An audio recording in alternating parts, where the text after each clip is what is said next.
ఓం శాంతి. ఈరోజుటి మురళి తారీఖు మే 13, 2025. శివ భగవానువాచ.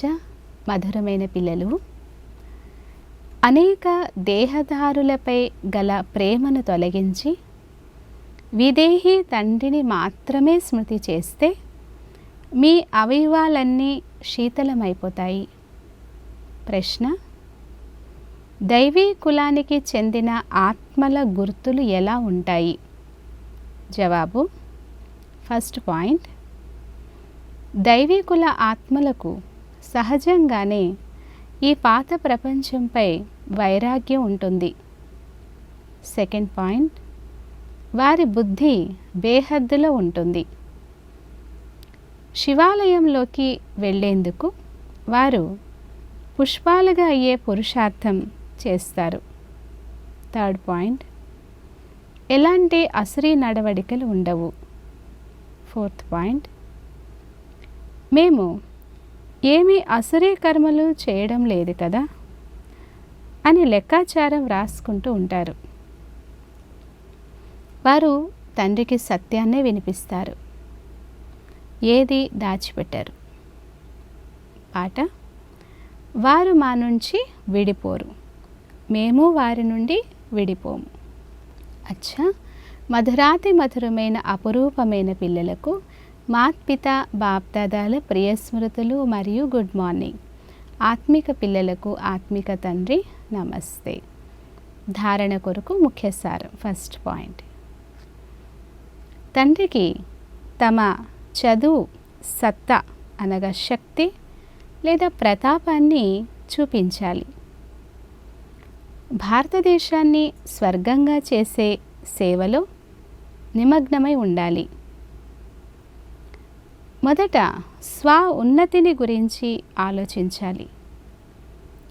క్షీరఖండంగా పాలు పంచదారల మధురంగా ఉండాలి.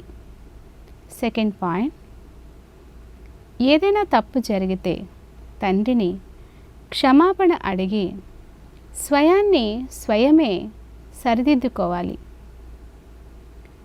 తండ్రి కృప చూపించరు. తండ్రి స్మృతి ద్వారా వికర్మలు వినాశనం చేసుకోవాలి. తండ్రిని నింద చేయించే కర్మ ఏది చేయరాదు. వరదానము: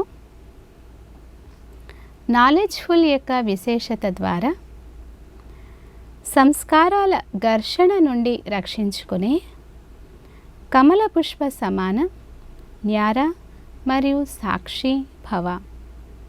వివరణ: కొందరి సంస్కారాలైతే చివరి వరకు దాసీదిగా, కొందరివి రాజుగా ఉంటాయి.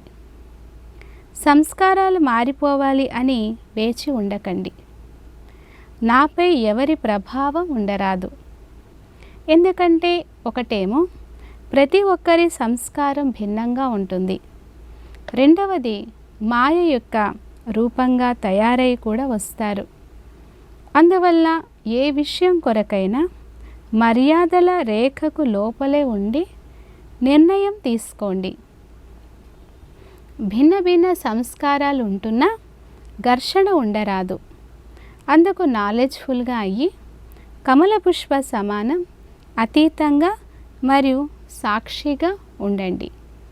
స్లోగన్: హఠము లేక కష్టపడేందుకు బదులు రమణీకంగా పురుషార్థం చేయండి.